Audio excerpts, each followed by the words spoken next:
벌써 16기 개강날인데 늦지 않고 잘 와주셔서 감사합니다. 반갑습니다. 오늘 사정이 있어서 불참한 사람이 있네요. 이유민은 해외에 계신 부모님 방문으로 불참하고 있고요. 박나영도 해외 선교로 나가서 불참했습니다. 박예은이는 회사 출근으로 오전 강의 불참하고 오후에 온다고 그러네요. 한윤미는 국사 시험으로 오전 강의 불참한다고 합니다. 이 사람들 해외 나가 있고 또 시험으로 또 회사에 근무로 못 참석하지만 함께 같은 마음을 품고 참여할 수 있도록 돌아올 때까지 기도했으면 좋겠습니다. 오늘 함께 우리가 묵상할 말씀 마태복음 3장 13절로부터 17절까지 있는 말씀인데요.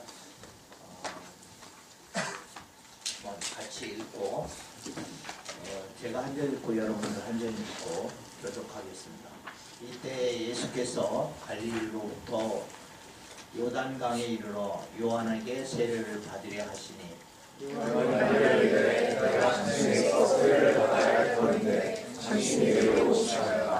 예수께서 대답하여 이르시되 이제 허락하라. 우리가 이와 같이 하여 모든 의를 이루는 것이 합당하니라 하시니 이에 요한이 허락하는지라.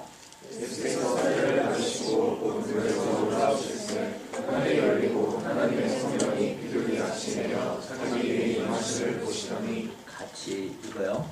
하늘로부터 소리가 있어 말씀하시되 이는 내 사랑하는 아들이요 내 기뻐하는 자라 하시니라. 아멘.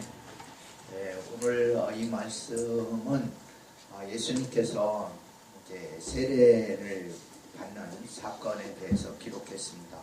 마태복음, 마태가 기록한 거죠. 그런데 이 말씀 속에서 여러분들이 한번 다시 한번 여러분들이 각자 읽었으면 좋겠어요. 작은 목소리로 소리 내어서 여러분들이 읽고 그리고 묵상하는 시간을 잠깐 갖겠습니다. 한 3분 정도 각자 시간 갖기를 원합니다.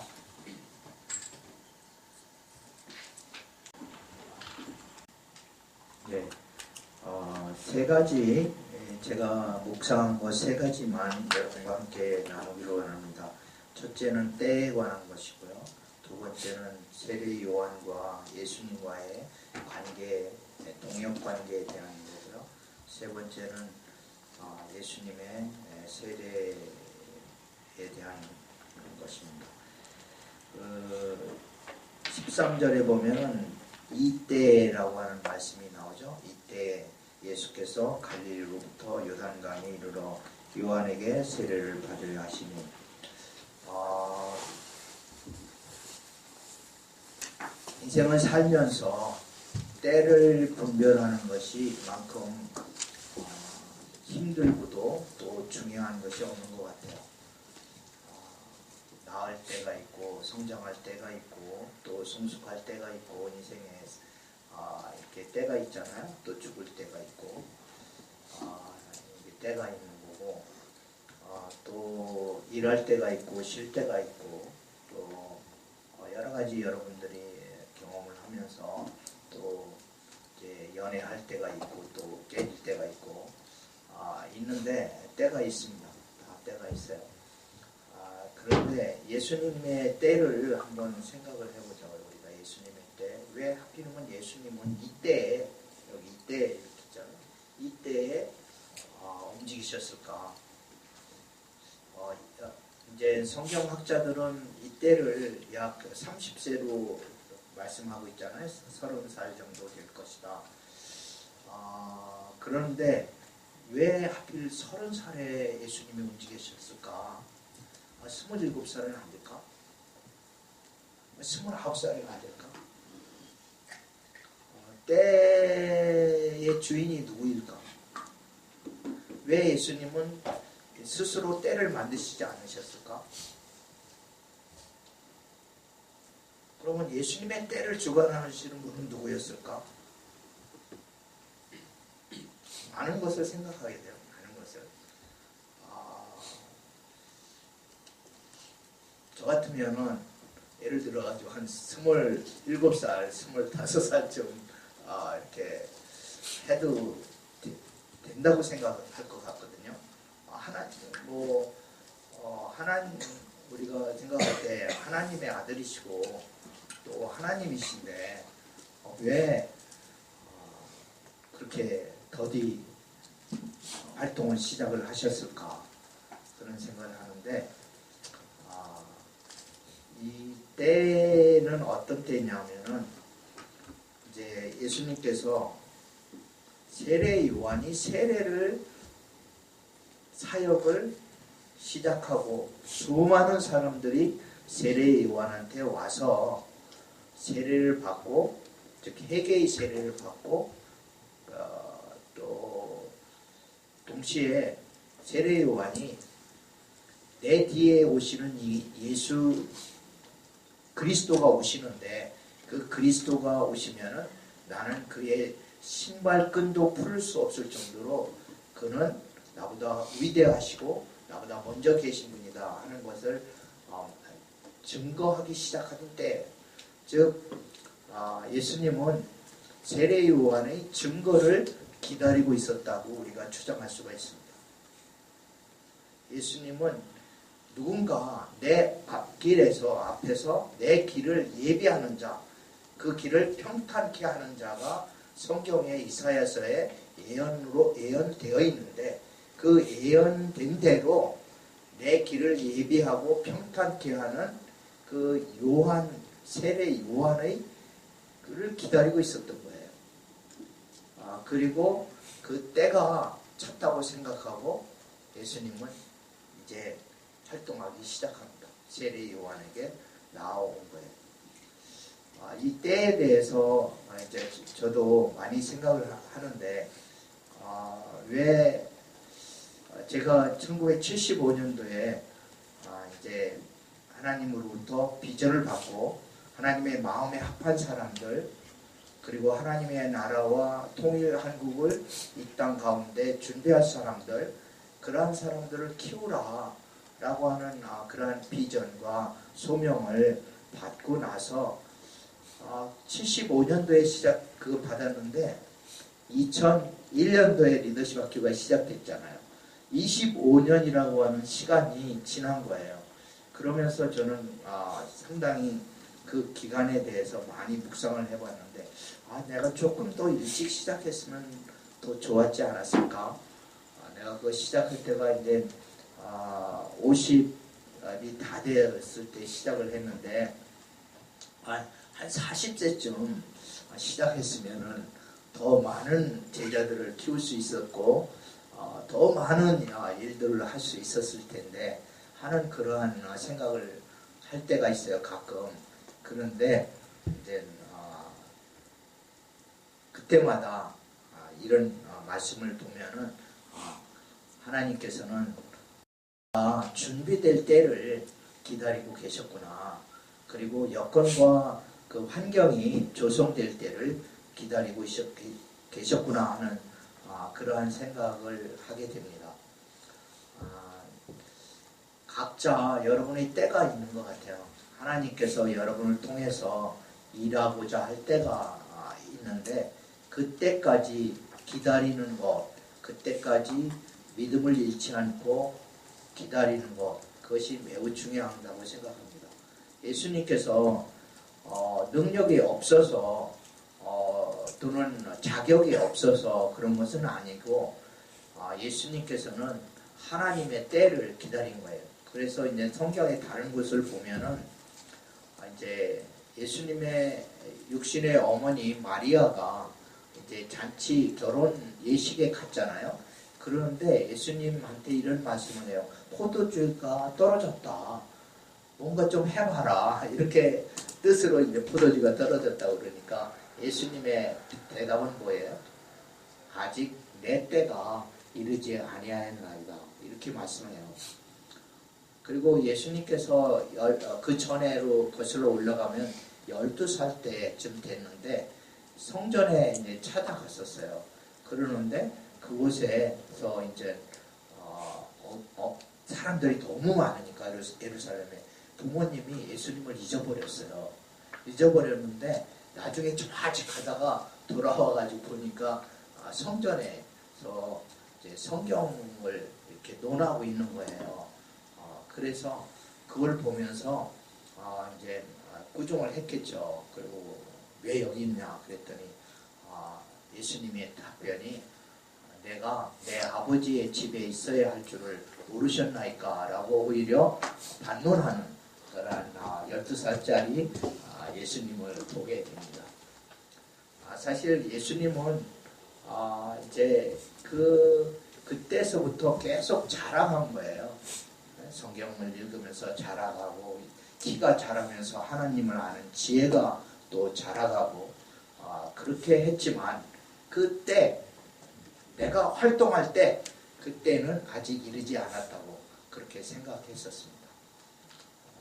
여러분들 아직 이제 어떤 사람은 30살이 났고 어떤 사람은 지금 22살이죠?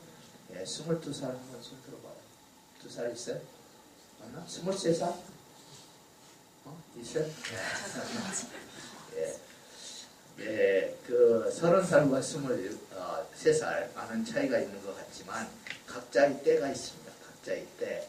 하나님의 때가 있는 거예요. 각자에게 부여하신 하나님의 때가 있는데 그때까지 참고 기다리고 견디면서 자기를 이렇게 준비해가는 것 그것이 매우 중요하다고 생각해요.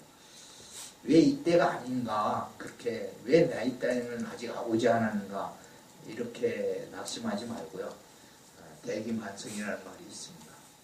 오래 참고 기다리고 때를 기다리면서 동시에 준비하면은 하나님께서 쓰실 때가 반드시 오십니다. 두 번째 우리가 묵상해야 되는 것은 요한과 예수님과의 관계예요. 세례 요한과 예수님은 육체적으로는 친척이에요. 친척입니다. 먼 친척이에요. 그리고 세례 요한이 약 6개월 전에 났죠. 6개월 전에 났습니다.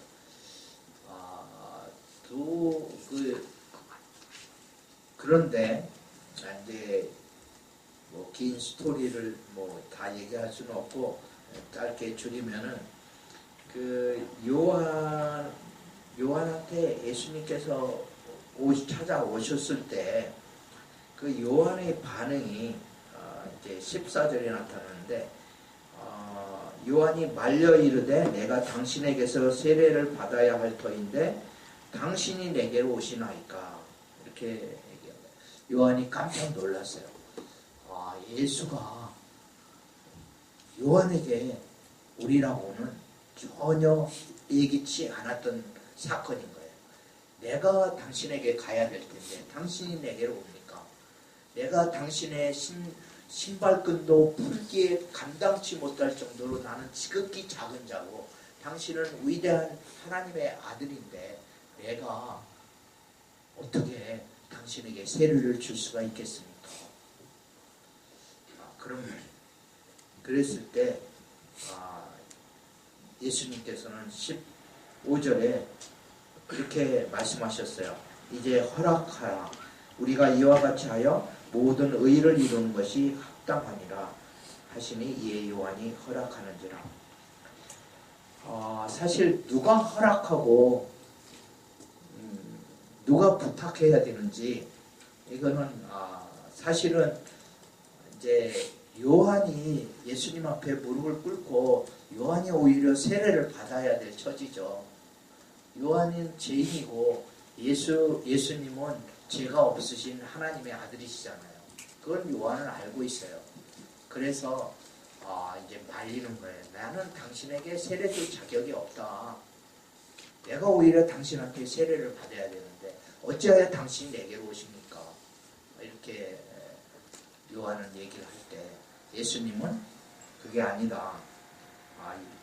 우리가 이렇게 하는 것이, 즉 내가 당신한테 세례 요한한테 세례를 받는 것이 하나님의 뜻을 이루는 것이다. 이렇게 말씀합니다.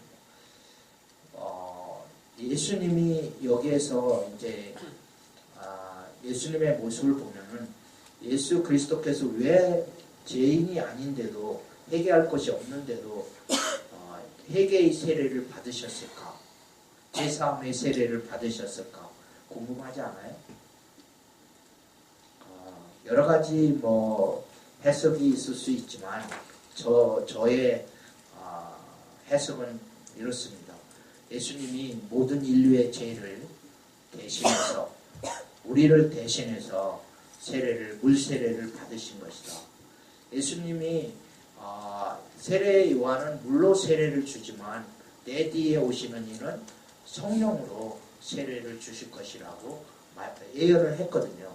그래서 우리가 죄 사함에 이제 그 세례를 받아야 마땅한 사람들인데 예수님께서 우리를 위해서 죄를 사해 주시는 그런 대속 제물이 되실 것을 상징적으로 우리에게 보여주고 있습니다. 예수 그리스도께서 우리의 죄를 대신해서 세례를 받으신 거예요. 그렇게 함으로 인해서 우리에게 이제 보여주시는 것은 내가 죄 사할 수 있는 그러한 너희를 위해서 속죄의 제물이 될 것이라고 하는 것을 말씀해 주시고요. 또한 여기서 예수님의 모습을 보면서 정말 하나님의 뜻을 이루는 것이 무엇인가? 그거는 그 예언의 말씀대로 행하는 것이 하나님의 뜻을 이루는 것이다. 세례 요한에게 예수님이 세례 요한에게 부여한 그 소명이 있는 거예요. 내 예수 그리스도의 길을 예비하고 그 길을 평탄케 하는 소명을 주셨는데 예수님은 그 세례 요한의 소명을 존중하고 그것을 또한 함께 동역하는 모습을 여기서 보게 됩니다. 그래서 우리는 세례 요한과 예수 그리스도는 동역자예요. 그래서 하나님의 뜻을 이루는 데 있어서 함께 쓰임을 받는 동역자의 모습을 보게 됩니다. 우리가 평생 이제 여러분들이 살면서 또 수많은 사람들과 동역하는 그러한 관계 속에 들어갈 거예요.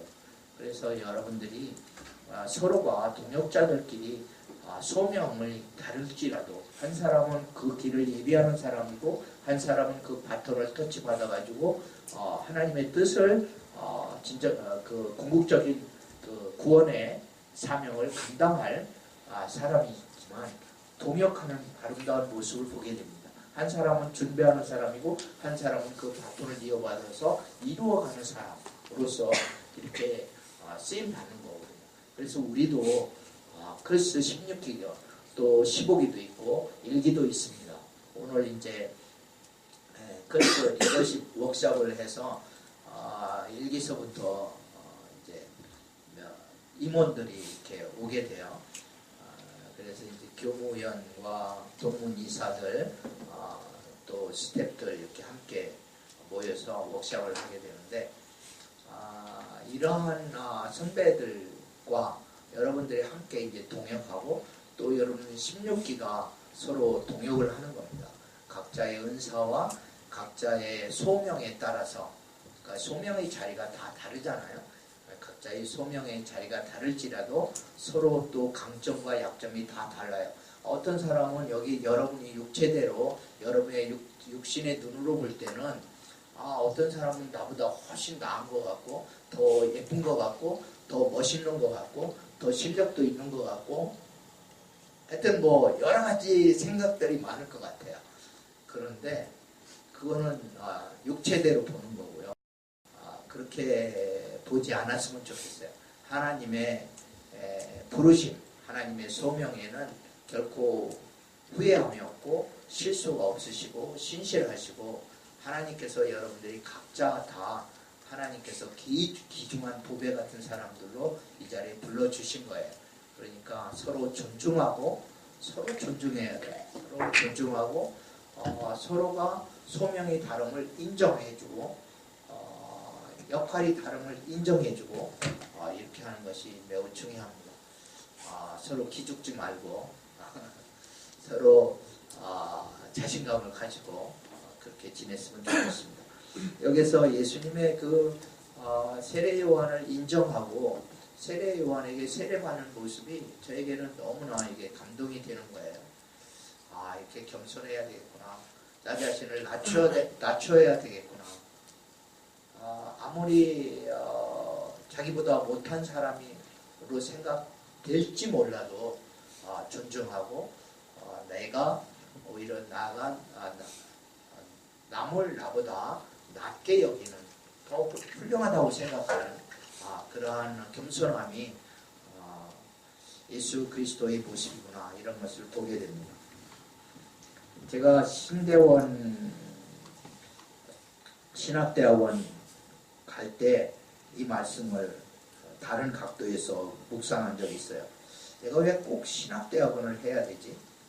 나 그러지 않아도 유학을 했고 경영학 박사인데 그리고 석박사 다 미국에서 했고 고려대에서도 석사하고 또 박사과정까지 했는데 내가 또 공부를 해야 되지 왜?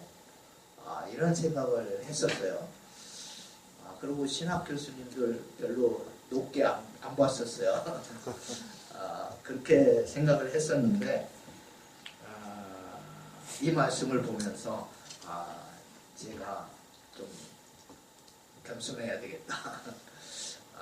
이렇게 나 자신을 낮추고 예수님도 세례 요한한테 가서 세례를 받으셨는데 네가 신학대학원에 가서 다시 공부한다는 거 학생 된다는데 뭐 그렇게 어려운 일이냐.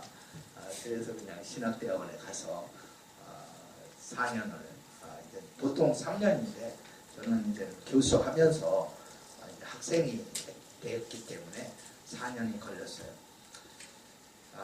교수가 학생이 되어본다고 하는 거, 이거는 저에게 나중에 이제 경험을 해보니까 엄청난 축복이었어요. 교수가 학생이 된다는 거. 학생의 눈높이에서 제가 학생들을 볼 수가 있었고 공감할 수가 있었어요. 너무나 큰 축복이에요. 지식을 배운 것이 아니라 사실 솔직히 지식이야 널려 있잖아요.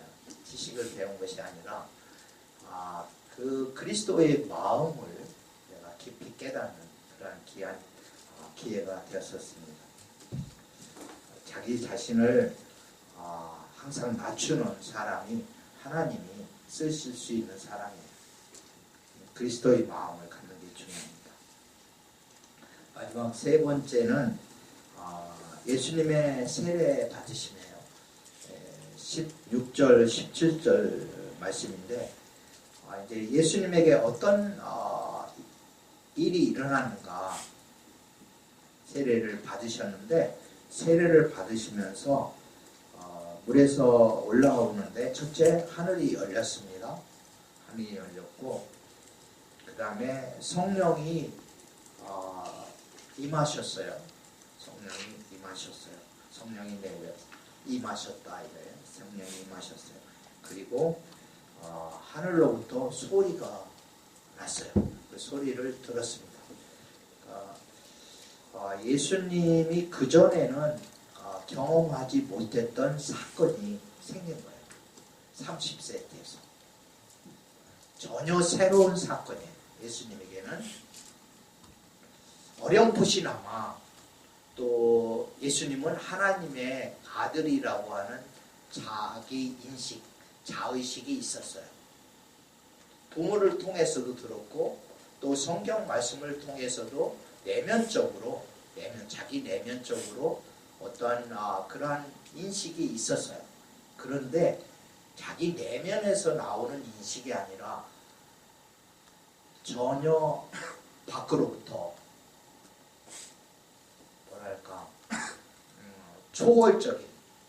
초월적인 어떤 임재 사건이 있었던 거예요. 내 안에서 만들어내는 자기 확신이 아니라 초월적인 하나님의 임재하심, 그거를 경험하는 사건이 있었던 거예요.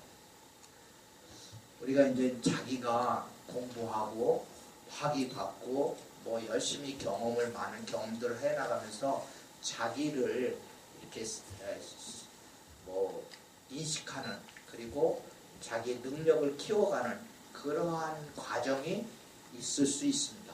필요합니다. 그렇지만 어느 때인가는 하나님의 초월적인 부르심을 앞에 서야 되는 그러한 때가 있는 거예요. 이게 예수님에게는 세례 사건이었어요. 세례를 통해서 하나님을 경험하게 됩니다. 하나님을 경험하는데 세 가지로 이제 이렇게 기술을 하고 있어요. 하늘문이 열렸다. 하늘문이 열렸다.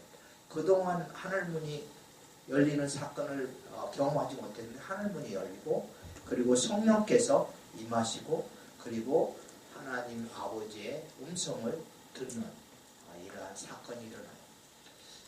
여러분 삶의 여정 가운데 지금까지 20여 년 동안 살면서 이러한 초월적인 하나님을 만나는 그러한 사건이 있었나요? 그런 사건이 여러분 각자에게 있었으면 좋겠어요. 정말 예수 그리스도에게 30년이라고 하는 그러한 기간 동안에 수많은 성경을 읽었고, 그리고 부모님으로부터 가르침을 받았고, 그랬음에도 불구하고 이런 초월적인 사건은 처음이에요. 30세. 저는 여러분들에게, 사람 한 사람에게 하나님의 임재 사건, 하나님을 만나는 사건을 경험하기를 예수님의 이름으로 축복합니다. 모세도 그런 경험을 했고요. 이사야도 그런 경험을 했고요. 하나님이 쓰시는 사람들은 초월적인 하나님을 만나는 사건을 다 경험을 했습니다. 그러므로 인해서 이제 자기의 소명을 인식하게 됩니다. 그리고 자기가 누구인지를 인식하게 됩니다. 17절에 보면은 자기 인식이 두드러지게 나타나죠. 내 사랑하는 아들이요 내가 기뻐하는 자라. 예수님에게 들린 하나님의 음성은 내 사랑하는, 너는 나의 사랑하는 아들이다. 너는 내가 기뻐하는 자라 하는 이러한 말씀을 듣게 돼요. 여러분에게 들려주시는 하나님의 말씀은 물론 기록된 성경 말씀을 통해서 여러분들이 누구인지를 압니다. 여러분들도 하나님의 자녀들이죠. 받아들인 예수 그리스도의 후사로서, 후계자들로서, 또 여러분들도 다 하나님의 아들이고 딸이에요. 베드로전서 2장에도 우리의 정체성에 대해서 나옵니다. 너희는 그의 소유된 백성이고 그의 나라고 왕같은 제사장이다, 이렇게 나오잖아요. 그래서 기록된 말씀 속에서 내가 누구인가를 인식하는 것, 예수님이 성경 말씀을 통해서 인식했듯이, 또 자기의 길을 예비하는 세례 요한의 존재에 대해서 인식했듯이, 그러한 인식이 매우 중요해요. 그 다음에 이제 또 이렇게 직접 초월적인 이러한 만남의 사건을 경험하는 것이 또한 중요합니다. 우리 다 같이 한번 이렇게 고백했으면 좋겠습니다. 나는 각자 자기 이름을 부르면서 너는 자기 이름. 장로는 하나님의 사랑하는 아들이고, 장로는 하나님이 기뻐하는 사람이다. 네. 각자 해보세요. 진용이는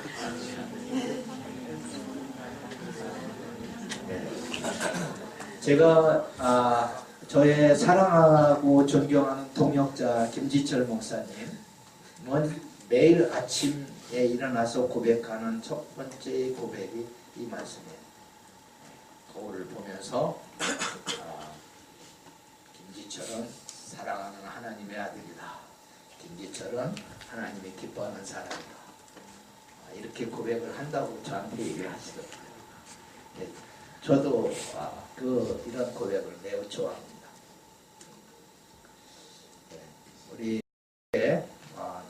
잠시 이 말씀을 세 가지를 우리가 묵상을 했습니다.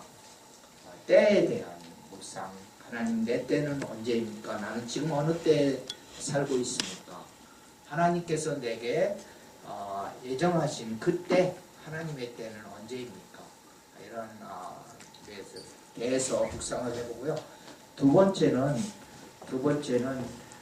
세례 요한과 예수님의 관계 속에서 보여지는 이러한 동역의 관계, 신뢰의 관계, 서로 존중하는 이런 관계에 대해서 한번 묵상을 해봤으면 좋겠습니다. 우리가 만나는 모든 사람들과 또 특별히 그리스도 예수 안에서 만나는 사람들과 어떠한 관계 속에서 함께 동역해 갈 것인지 그것을 묵상을 해보고요. 세 번째는 하나님과의 만남에 대해서, 그리고 자기 인식에 대해서 기도하고 잠깐 각자 통성으로 기도하겠습니다. 하나님 아버지, 오늘 말씀을 통해서 때에 대해서, 그리스도 예수의 때에 대해서, 주님께서 활동하신 때에 대해서 묵상하는 시간을 가졌습니다. 또한 이 말씀을 통해서 우리의 때에 대해서 생각하게 됩니다. 하나님, 여기 있는 글스 16기 한 사람 한 사람의 때를 주관하시는 하나님을 인정하며 하나님 앞에 나아갑니다. 이 사람들이 때에 따라 하나님께서 인도하여 주시고, 이 사람들이 때에 따라서 세례 요한 같은 사람들, 동역자들 만나게 해주시고, 하나님께서 예비하신 사람을 만날 수 있는 축복을 허락하여 주시옵소서. 우리의 만남 가운데 항상 서로가 존중하게 하시고, 서로 자기 자신을 낮출 수 있는, 남을 나보다 낮게 여기는 그러한 겸손함이 우리 가운데 있게 하여 주시옵소서.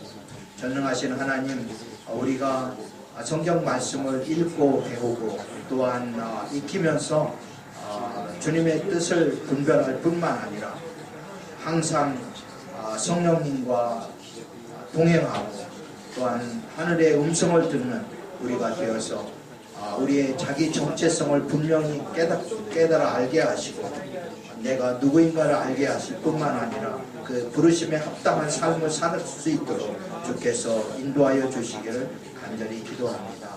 예수님 감사합니다.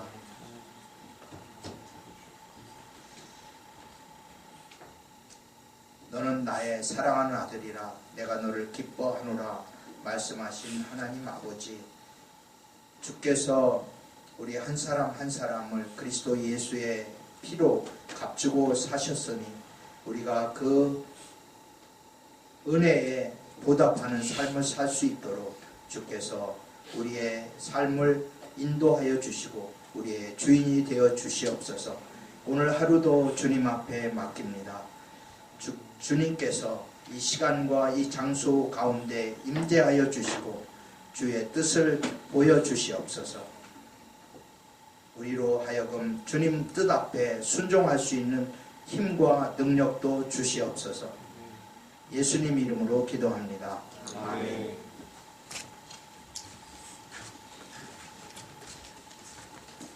선생님